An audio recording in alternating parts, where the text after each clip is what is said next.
Billionaire falls in love with homeless woman. His friend's reaction will shock you. The lights of the city twinkled against the backdrop of a cold night as Adam sat in his chauffeured car, scrolling through his phone. The soft hum of the engine filled the space, but his mind was elsewhere. He had just left another party, another meaningless social engagement filled with hollow smiles and conversations about luxury watches and private jets.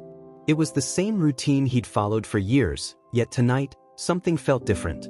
For the first time, Adam realized how lonely he truly was. The car slowed as it approached an intersection. Adam glanced up, his attention caught by a figure huddled against the wall of a building. A woman sat on a tattered blanket, her coat wrapped tightly around her, her face partially obscured by the shadow of her hood. Despite the biting cold, her posture was composed, her hands busy folding a piece of paper into an intricate shape. Curious, Adam leaned forward. "Stop the car," he instructed his driver. The driver hesitated, glancing back. "Here, sir?" "It's not exactly." "Just stop," Adam said firmly. The car eased to a halt. Adam opened the door and stepped out, the crisp night air hitting him like a wave. He approached the woman cautiously, his polished shoes clicking against the pavement. As he got closer, he noticed the small paper crane she was folding with delicate precision. "Excuse me," he said, his voice breaking the stillness. The woman looked up, her eyes sharp and alert despite her situation. She studied him for a moment before responding. "Yes?" Adam hesitated. He wasn't sure why he'd stopped, and now that he was here, he felt strangely out of place. "I saw you from the car," he said finally. "That's a beautiful crane." A small smile tugged at her lips. "Thanks. It's something to pass the time." Her calm demeanor surprised him. There was no trace of self-pity or anger in her voice, just a quiet resilience that made Adam feel uncomfortably aware of the stark difference between their lives. "What's your name?" he asked. "Emma," she replied, tucking the crane into her coat pocket. "And you?" "Adam," he said, extending a hand before realizing how odd the gesture seemed. He pulled it back awkwardly. "Do you need anything? Money?" Emma's smile faded slightly. "I appreciate the offer, but I'm fine. I get by." Her words unsettled him. How could someone in her position be so composed, so seemingly at peace? Adam reached into his pocket and pulled out a few bills, holding them out to her. "Please," he said. "Take it." Emma looked at the money, then back at him. "I don't need your pity," she said quietly. "If you really want to help, maybe just talk to me like a person." Adam blinked, caught off guard. He slid the money back into his pocket and sat down on the edge of the curb, keeping a respectful distance. For a moment, neither of them spoke. "What brought you here?" Emma asked, breaking the silence. Adam let out a humorless laugh. "A lot of things. Too many parties, too many people who only care about what I can give them." "And you?" Emma shrugged. "Life happened. One thing led to another, and here I am." There was no bitterness in her voice, only a matter-of-fact acceptance that made Adam feel strangely inadequate. He had spent years chasing wealth and status, yet here was someone who had none of it, and she seemed more grounded than he had ever been. They talked for a while longer, the conversation flowing easily despite their vastly different worlds. Emma told him about her love for origami, how she found solace in creating something beautiful from scraps of paper. Adam listened intently, surprised by how much he enjoyed her company. When he finally stood to leave, he hesitated. "Do you come here often?" Emma raised an eyebrow. "That's a strange question to ask someone without a home." Adam winced. Sorry, just meant, I'd like to talk again." "If that's okay." Emma studied him for a moment before nodding. "Sure, why not?" The next evening, Adam found himself walking toward the same intersection, a thermos of hot coffee in hand. He wasn't sure what had compelled him to return, but he couldn't shake the memory of Emma's calm resilience. She was there again, sitting in the same spot, folding another crane. "Coffee?" Adam asked, holding out the thermos. Emma looked up, her expression softening. "Thanks." As she took the thermos, Adam noticed a small collection of cranes lined up beside her. "You've been busy," he said, gesturing to them. Emma shrugged. "They help me focus. And sometimes people passing by like them. It's my version of art." Adam sat down beside her, the cold pavement seeping through his expensive coat. "You're an artist." Emma laughed, a light, genuine sound that made Adam smile despite himself. "Hardly. But I like to create. It reminds me that there's still beauty in the world." They talked late into the evening, sharing pieces of their lives. Emma told him about the shelter she sometimes stayed at, the community she had built with other homeless individuals. Adam found himself opening up about his own struggles, how his wealth had isolated him, how he had lost touch with what really mattered. For the first time in years, Adam felt like he was truly connecting with someone. And he didn't want it to end.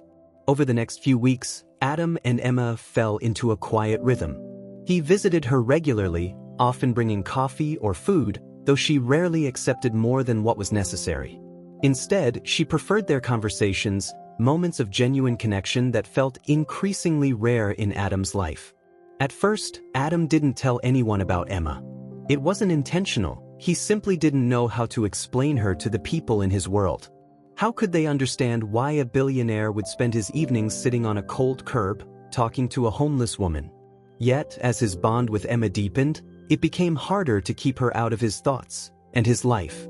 One night, after an especially long conversation about their pasts, Adam made a decision. "You shouldn't be out here," he said, his voice firm. "You deserve better." Emma raised an eyebrow, her lips quirking into a half-smile.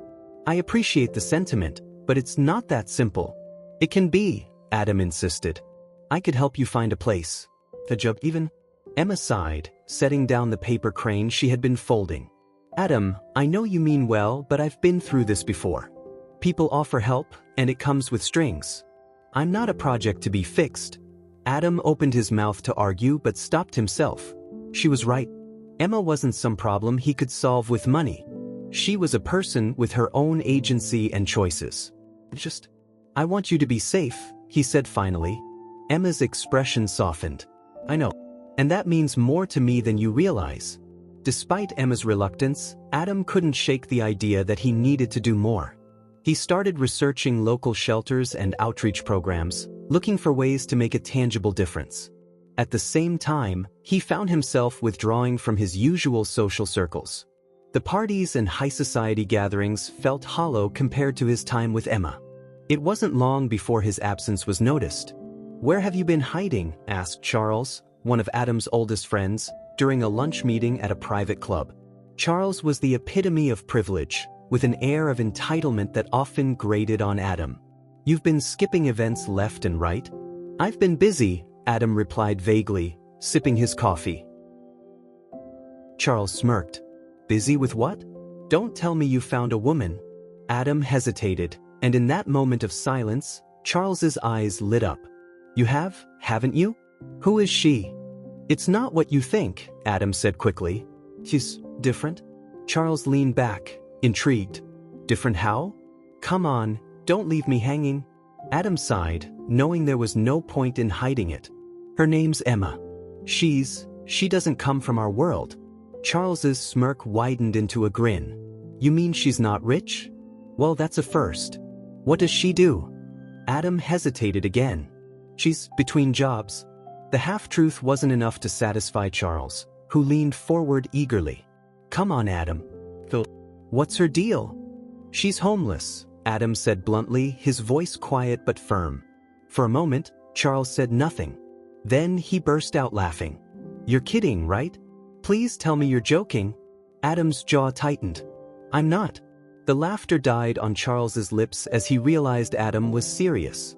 "You can't be serious. A homeless woman? Adam, what are you thinking? Do you have any idea what people will say?" "I don't care what people say," Adam snapped, his voice rising. "Emma is kind, smart, and strong. She's more real than half the people I know." Charles stared at him, a mixture of disbelief and pity in his eyes. "You're throwing away everything for someone who doesn't even belong in your world. Think about it, Adam. This isn't some fairy tale." Adam stood abruptly, his chair scraping against the floor. "Maybe my world is the problem," he said coldly. "And maybe it's time I stopped pretending it's worth holding on to." Without another word, he walked out, leaving Charles speechless. Adam's outburst at lunch only strengthened his resolve. He began spending more time with Emma, learning about her life and the challenges she faced. Slowly, he earned her trust, showing her that his intentions were genuine. Emma, in turn, began to open up about her dreams, small but meaningful aspirations like finding a stable place to live and helping others who were struggling. But their growing connection didn't go unnoticed. Word of Adam's relationship with Emma spread among his friends and colleagues, sparking a flurry of gossip. At first, Adam ignored it, but the whispers soon grew louder, and the judgment became impossible to escape. It came to a head at a charity gala, where Adam decided to bring Emma as his guest. She was hesitant, uncomfortable with the idea of stepping into his world, but Adam convinced her it was time to stop hiding. "You belong here just as much as anyone," he told her. Probably more. Dressed in a simple yet elegant gown Adam had helped her pick out, Emma walked into the ballroom at his side, her head held high. The room fell silent as they entered, and Adam could feel the weight of 100 judgmental eyes on them. "Who is she?" someone whispered. "Is that the homeless woman?" another voice murmured. Despite the stares and whispers, Emma carried herself with quiet dignity.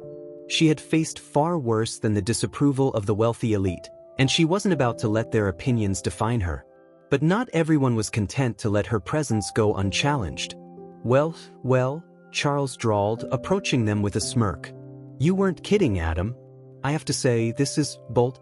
"Good evening, Charles," Adam said coolly. "Emma, this is Charles." Unfortunately, Emma smiled politely. "Nice to meet you."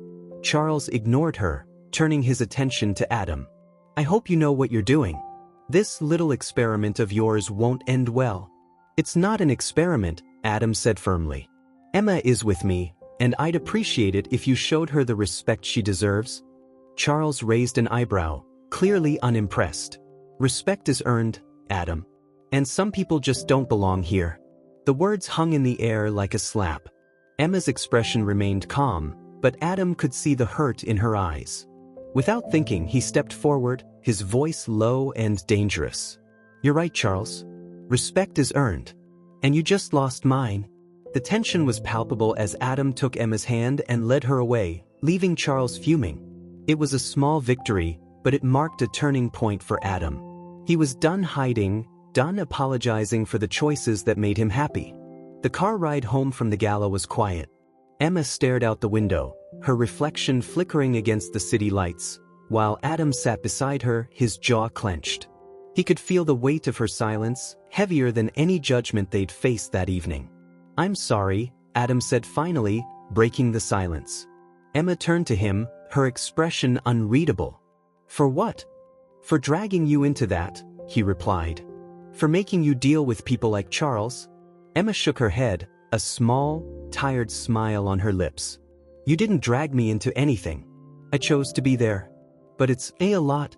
"I know," Adam said softly. "And it's not fair." Emma reached for his hand, her touch grounding him. "Life's not fair, Adam. But that doesn't mean I'm giving up. I've dealt with worse than a few judgmental stares." Her resilience both comforted and humbled him. He had spent years surrounded by people who crumbled under the slightest pressure, yet here was Emma, standing strong in the face of everything his world threw at her. As the car pulled up to Emma's temporary shelter, Adam hesitated. "Can I come in? Just for a little while?" Emma raised an eyebrow, her smile returning. "Are you sure? It's not exactly a penthouse." "I don't care," Adam said. "I want to see your world." The shelter was modest but clean, a stark contrast to the extravagant settings Adam was used to. Emma led him to a small common area where a few people sat talking quietly or reading. She introduced him to a few of the regulars, an older woman named Ruth, who knitted blankets for new arrivals, and a young man named Kevin, who was saving up for art school. Adam listened intently as they shared their stories. Each one was a testament to resilience, a reminder of the strength it took to rebuild a life from nothing. For the first time, Adam truly understood what Emma had been trying to tell him all along. Her world wasn't defined by pity or despair, but by hope and determination. "You don't have to do this, you know," Ruth said to Adam as she handed him a cup of tea. "Most people like you don't even look at us, let alone sit here and listen. I should have been doing this a long time ago," Adam replied, his voice heavy with regret. I've spent so much time in my own bubble, I forgot what really matters. Ruth nodded, her eyes kind. It's never too late to change. As the weeks passed, Adam became a regular visitor at the shelter. He brought supplies, helped organize meals, and even started mentoring some of the residents. Emma watched with quiet pride as he integrated himself into her world, not as a savior, but as an equal. But not everyone was supportive of Adam's transformation. Word of his relationship with Emma had spread throughout his social circle, and the backlash was growing. Business partners began to distance themselves, wary of the scandal attached to his name. His friends, once eager to bask in his wealth and influence, started whispering behind his back. You're throwing everything away, Charles said during a tense meeting at Adam's office. Your reputation, your connections. Do you even realize what you're risking? I'm not risking anything, Adam replied coldly. I'm making a choice. And if people don't like it, that's their problem. Do you even hear yourself? Charles shot back. You're destroying everything we built together for a woman who doesn't belong in our world. Adam stood, his patience finally snapping. Maybe it's not her who doesn't belong. Maybe it's us. Charles stared at him, stunned. You're making a mistake, Adam. One you'll regret. No, Adam said firmly. The only mistake I ever made was listening to people like you. Despite the growing tension in Adam's professional life, his relationship with Emma continued to flourish. They supported each other through every challenge, drawing strength from their shared determination to prove that love wasn't defined by wealth or status. One afternoon, as they sat in a park near the shelter, Emma looked at Adam thoughtfully. Why do you stay? What do you mean? Adam asked, surprised. You could walk away, Emma said. Go back to your world and forget all of this. People do it all the time. Adam took her hand, his expression serious. Because I've never felt more alive than I do with you. For the first time, I'm doing something that matters. And I don't want to go back to pretending that life is about money and parties. It's about people. It's about you. Emma's eyes filled with tears, but she blinked them away, smiling softly. You're a good man, Adam. Even if it took you a while to figure it out. The final turning point came during a public charity event hosted by Adam. Determined to use his platform for good, he invited Emma to speak about her experiences and the importance of supporting homeless communities. It was a bold move, one that sparked both admiration and criticism. As Emma stepped onto the stage, the room fell silent. She took a deep breath, her hands trembling slightly, but when she spoke, her voice was clear and strong. I've spent most of my life feeling invisible, she began. But what I've learned is that invisibility isn't a choice. It's something society places on people who don't fit its mold. But every single one of us has worth. We all have something to give, something to share. Her speech was met with thunderous applause, and as she stepped off the stage, Adam was there to meet her, his pride evident in his eyes. You were incredible, he said, pulling her into a hug. So were you, Emma replied. We did this together. Despite the success of the charity event, the days that followed were fraught with tension. Adam's decision to spotlight Emma's story had drawn a mixed reaction. While some praised his efforts to address homelessness, others, especially those in his elite social circles, were less than impressed. The headlines didn't help. Billionaire's romance with homeless woman raises eyebrows among investors. Adam Sterling's unconventional love story, philanthropy or folly? Adam ignored the articles, but their impact was hard to escape. Calls from board members began flooding in, questioning his priorities and his judgment. His financial advisor warned him of a potential dip in investor confidence, citing the public's perception of his distractions. One particular conversation stuck with him. Adam, you've always been known for your sharp instincts, a senior board member said over the phone. But this situation is causing people to wonder if you're still focused. Your personal life is starting to bleed into your business. Adam bristled at the thinly veiled criticism. My personal life has nothing to do with my ability to run this company. Maybe not directly, the board member replied. But perception matters. And right now, the perception isn't good. Adam hung up, frustration simmering beneath the surface. He had spent years building his reputation, proving himself in a world where wealth and power dictated respect. And now, it felt as though everything he'd worked for was being questioned, all because he had chosen to care about something more than money. Meanwhile, Emma faced her own struggles. The newfound attention brought an influx of people wanting to interview her, photograph her, or use her story as a soundbite.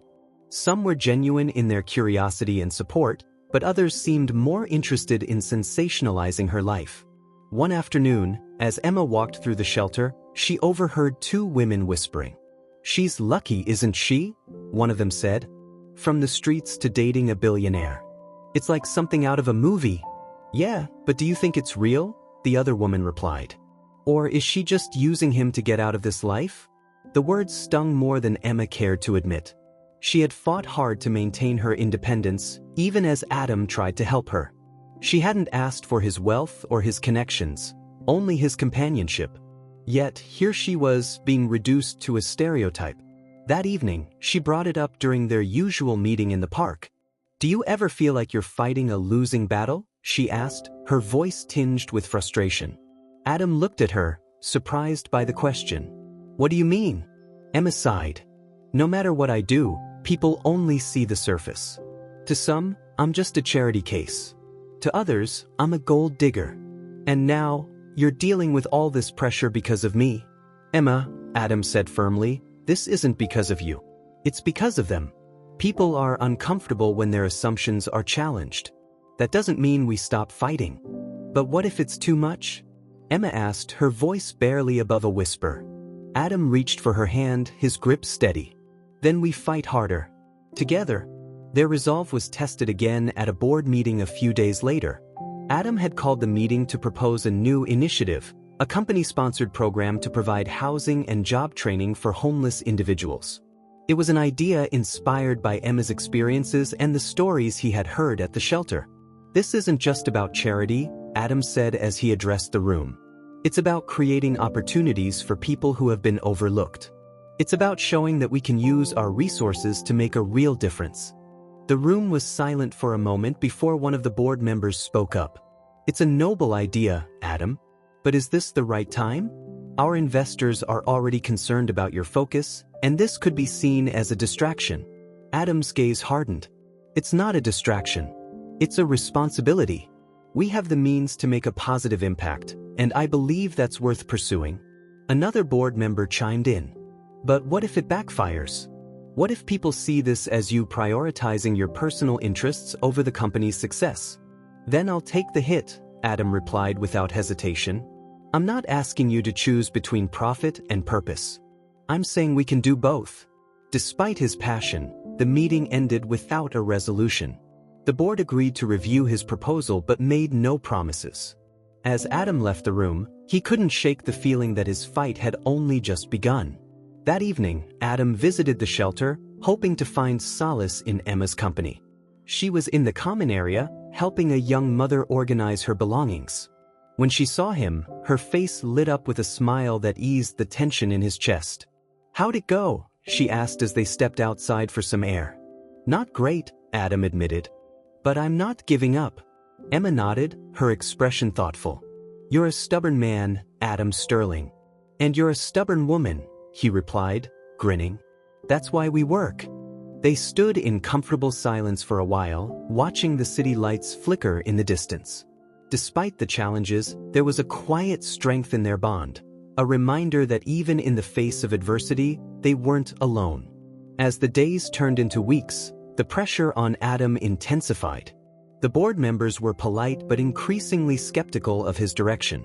Investors whispered about his eccentric decisions, and a few began pulling their support quietly. Adam, however, remained resolute. The initiative he had proposed wasn't just about helping others, it was about redefining what his company could stand for. Emma, meanwhile, found herself grappling with her own challenges. The shelter community had been her sanctuary, but now, some residents seemed distant. A few even resented the attention she had brought, accusing her of forgetting where she came from. "You don't belong here anymore," one man muttered as she walked past. "You've got your billionaire now. What do you know about struggle?" The words stung more than Emma wanted to admit. She had always taken pride in her independence, refusing to let her circumstances define her. But now, she felt caught between two worlds, one that judged her for being homeless and another that judged her for daring to rise above it. One night, as she sat in her usual spot at the park with Adam, she voiced her fears. "I feel like I'm losing myself," she admitted, her voice trembling. "I don't fit in at the shelter anymore, and I don't belong in your world either." Adam reached for her hand, his grip warm and reassuring. "You belong with me," he said softly. "And if the world can't handle that, then we'll make our own place." Emma smiled faintly, though her doubts lingered. "It's not that simple, Adam. People will always see us as two sides of a divide that shouldn't exist." "Then we'll prove them wrong," Adam replied. "One step at a time." The first step came in the form of a surprise announcement. At a press conference, Adam revealed his company's new initiative, a multi-million-dollar program dedicated to addressing homelessness through job training, affordable housing, and community support. "This isn't charity," Adam told the crowd of reporters. "It's an investment in people who have been overlooked for far too long. I've seen firsthand the strength and resilience of those who've faced homelessness, and I believe in their potential." The announcement sparked a media frenzy. Support poured in from advocacy groups and public figures, while critics accused Adam of using the initiative to repair his image. "Isn't this just a PR move?" one reporter asked during the Q&A session. Adam's jaw tightened, but he kept his composure. "It's not about me," he said firmly. "It's about doing what's right." Back at the shelter, Emma watched the press conference on a small TV in the common area. The room was packed with residents, their reactions ranging from skepticism to cautious optimism. "You think he means it?" Ruth asked, glancing at Emma. "I know he does," Emma replied. "But it's not enough to mean it. He has to show it." And Adam did. Over the next few weeks, he threw himself into the initiative, meeting with shelter directors, speaking with those affected by homelessness, and ensuring that the program's funds went directly to the communities that needed them most. Emma watched with a mixture of pride and apprehension, knowing how much he was risking. But as the program gained traction, the backlash also grew. Social media exploded with debates, and Adam's name became a lightning rod for controversy. Some accused him of hypocrisy, pointing out the luxury he still enjoyed while advocating for those with nothing. Others attacked Emma personally, dredging up details of her past and twisting them into tabloid fodder. Emma tried to ignore the headlines, but one particular article caught her eye. "From Streets to Sterling, the woman who changed a billionaire's heart." The accompanying photo showed Emma at the charity gala, her expression tense under the scrutiny of the cameras. The article painted her as a modern-day Cinderella, implying that her relationship with Adam was less about love and more about convenience. "It's all lies," Adam said when Emma showed him the article. "You know that, right?" "Do I?" Emma asked, her voice laced with frustration. "Because sometimes it feels like that's how everyone sees me. As someone who got lucky, not someone who earned her place." Adam cupped her face gently, his gaze steady. "You've earned everything, Emma. Don't let anyone take that from you." Despite their efforts to stay strong, the pressure eventually took its toll. One evening, after a particularly heated argument with the board, Adam showed up at the shelter, visibly shaken. "I'm losing them," he admitted as he sat beside Emma. "The board, the investors. They don't believe in what I'm trying to do." Emma placed a hand on his shoulder. "Then show them why they should. You've always been a fighter, Adam. Don't stop now." Her words reignited a spark of determination in him. The next day, Adam called an emergency board meeting, laying out his vision with renewed passion. He presented data, testimonials, and projections, proving that the initiative wasn't just morally right, it was also economically viable. "This isn't about charity," he said, his voice steady but firm. "It's about redefining what success looks like. If we can make a profit while making a difference, why wouldn't we?" The board remained skeptical, but Adam's conviction was undeniable. By the end of the meeting, a tentative agreement was reached. The initiative would proceed on a trial basis, with regular evaluations. Meanwhile, Emma decided to take control of her narrative. With Adam's support, she began speaking publicly about her experiences, sharing her journey from homelessness to advocacy. Her speeches were raw and heartfelt, resonating with audiences who saw themselves in her story.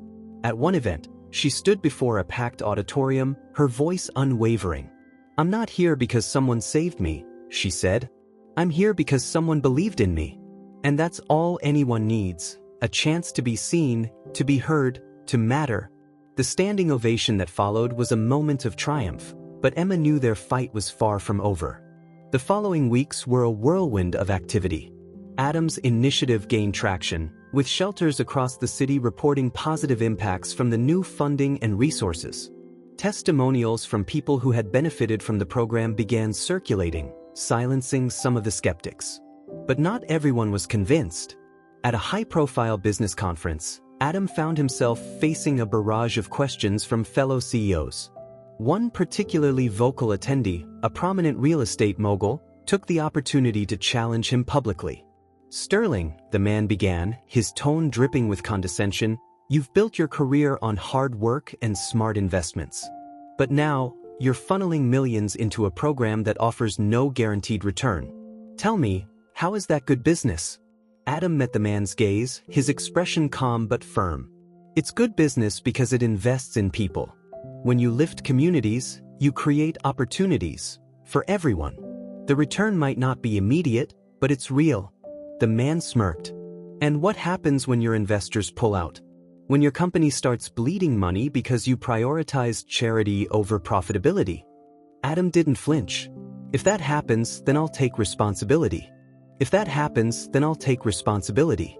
But I'd rather fail trying to make a difference than succeed by ignoring what really matters." The room fell silent, the weight of Adam's words hanging in the air. Though some attendees remained skeptical, others nodded in quiet agreement, their expressions thoughtful. Meanwhile, Emma was making strides of her own. After months of speaking engagements and community work, she was approached by a nonprofit organization interested in partnering with her to launch a new initiative aimed at providing job training for homeless women. The opportunity was both exciting and daunting. "Are you sure I'm ready for this?" Emma asked Adam one evening as they sat in the park. "You're more than ready," Adam replied, his voice filled with conviction. "You've lived this. You understand it better than anyone. And you've proven that you can lead."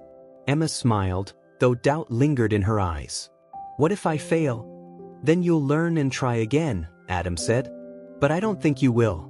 You're stronger than you realize, Emma." His faith in her bolstered her confidence, and Emma agreed to take the plunge. The initiative launched with a small but impactful pilot program, and within weeks, it was clear that her efforts were making a difference. But not everyone was ready to celebrate their success. As Emma's profile grew, so did the scrutiny. Reporters began digging into her past, searching for anything they could use to discredit her. Old photos and records surfaced, painting a picture of a troubled youth and a string of bad decisions that had led to her homelessness. One particularly cruel article accused Emma of manipulating Adam, suggesting that she was using him to elevate herself.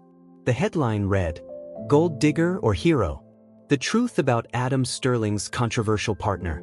Emma read the article in silence, her hands trembling as she scrolled through the inflammatory comments beneath it. Words like fraud and scammer jumped out at her, each one hitting like a blow. When Adam arrived at her apartment later that evening, he found her sitting on the couch, the article still open on her phone. "I can't do this," she said quietly, her voice shaking. "I can't keep being the reason people question you." Adam sat beside her, taking her hands in his. "Emma, look at me," he said gently. "You're not the reason. The people who write this garbage are. They're scared of what you represent, change, progress. And they'll do anything to tear that down. But it's affecting you, Adam," Emma said, tears welling in her eyes. "Your business, your reputation, everything you've worked for." Adam shook his head. "None of that matters if I lose you. You've taught me more about strength and integrity than anyone else ever has. And I won't let anyone take that away from us." Despite Adam's reassurances, the relentless attacks began to take their toll. At a board meeting, one of the senior members confronted him directly. "Adam, we respect your vision," the man began, his tone carefully measured. "But this relationship of yours is becoming a liability. The media attention, the backlash from investors. It's putting the company at risk. Adam leaned forward, his gaze sharp. The company isn't at risk because of Emma. It's at risk because people are afraid of change. And if we let that fear dictate our actions, then we've already lost. The man sighed, exchanging a glance with the other board members. We're not saying you have to end the initiative. But perhaps it would be wise to distance yourself from her publicly. At least until things settle down. Adam's jaw tightened, anger simmering beneath the surface. Emma isn't just some public relations problem to be managed. She's the reason I started this initiative in the first place. And if you can't see that, then maybe you're the ones who need to rethink your priorities. The room fell silent, the weight of Adam's words leaving no room for argument. Though the board eventually relented, the tension remained, a constant reminder of the uphill battle Adam and Emma were fighting. As the pressure mounted, Adam and Emma found solace in each other. Their quiet moments together became a refuge from the chaos of the outside world, a reminder of what truly mattered. One evening, as they watched the sunset from the rooftop of Adam's penthouse, Emma turned to him, her expression thoughtful. "Do you ever wonder what would have happened if we hadn't met?" she asked. Adam smiled, his gaze soft. "I don't let myself think about that. Because meeting you changed everything. You've made me better, Emma." Emma reached for his hand, her voice steady. "And you've shown me that it's okay to dream again." They sat in silence as the sky turned shades of pink and orange, their bond unshaken by the challenges they faced. Together, they were determined to prove that love and purpose could overcome even the greatest obstacles. The backlash reached its peak a week later. A major investor publicly withdrew from Adam's company, citing concerns over his unfocused leadership. The media latched onto the story, framing it as a turning point in Adam's downfall. For the first time, Adam began to feel the weight of the sacrifices he was making. "Maybe they're right," he admitted one night as he sat with Emma in her apartment. "Maybe I've pushed too far, too fast." Emma placed a hand on his arm, her touch grounding him.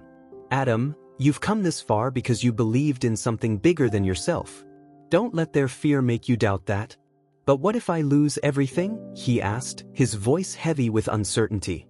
Emma met his gaze, her eyes steady. "Then you start over. And I'll be right there with you." Her words reignited a fire in him. He wasn't just fighting for himself anymore. He was fighting for Emma, for the people his initiative was helping, for the future he wanted to create. The turning point came during a live TV interview. Adam had agreed to appear on a popular talk show to defend his decisions and address the controversy head-on. He sat opposite the host, a sharp-tongued journalist known for grilling her guests. "Mr. Sterling," she began, "your initiative has been met with mixed reactions. While some commend your efforts, others question whether it's worth the cost, both to your company and to your reputation. What do you say to those critics?" Adam took a deep breath, his gaze unwavering. "I say that they're asking the wrong question. The real question isn't whether it's worth the cost. It's why it took so long for someone to try." The host leaned forward, intrigued. "And what about your personal life? Your relationship with Emma has been a major point of contention. Some have called it a distraction. Others have accused her of ulterior motives. How do you respond to that?" Adam's jaw tightened, but his voice remained calm. "Emma isn't a distraction. She's my partner. She's the reason I saw the need for this initiative in the first place. And anyone who questions her motives clearly hasn't taken the time to understand her story." "And what is her story?" the host pressed. Adam smiled faintly. "Her story is one of resilience, strength, and compassion. She's faced challenges most of us can't even imagine, and she's come through them with a heart full of kindness. If that makes people uncomfortable, then maybe they should look at themselves instead of pointing fingers." The audience erupted into applause, and for the first time, Adam felt a sense of vindication. He wasn't just defending himself, he was standing up for Emma and everything they had built together. The interview marked a turning point. Public opinion began to shift as more people learned about the positive impact of Adam's initiative and Emma's role in inspiring it. Stories of lives transformed by the program spread across social media, silencing many of the critics. But the most profound moment came at a fundraising gala for the initiative. Emma had been invited to speak as the keynote guest, a testament to how far she had come. Standing on the stage in front of hundreds of supporters, Emma took a deep breath before addressing the crowd. "I never thought I'd be standing here," she began, her voice steady but emotional. "For years, I felt invisible. Like my life didn't matter. But then someone saw me, not as a problem to be solved, but as a person. And that changed everything." She paused, her gaze sweeping over the room. "This initiative isn't just about me or Adam. It's about all of us. It's about believing in the potential of every person, no matter where they come from. It's about proving that kindness and opportunity can create change." The room erupted into a standing ovation, and Emma stepped off the stage to find Adam waiting for her, his pride evident in his eyes. "You were incredible," he said, pulling her into an embrace. "So were you," Emma replied, her voice filled with gratitude. In the months that followed, Adam's initiative expanded nationwide, helping thousands of people rebuild their lives. Emma's nonprofit partnership flourished, and she became a leading advocate for addressing homelessness with compassion and dignity. Their love story became an inspiration, proving that connection and purpose could transcend even the widest divides. Though they faced challenges, their bond remained unshaken, rooted in mutual respect and unwavering belief in each other. One evening, as they sat together on the balcony of Adam's penthouse, watching the city lights flicker in the distance, Adam turned to Emma with a soft smile. "We did it," he said quietly. Emma leaned her head against his shoulder, her expression content. "We're just getting started." And as the night stretched on, they sat together, knowing that their journey, while far from over, had already left a mark on the world.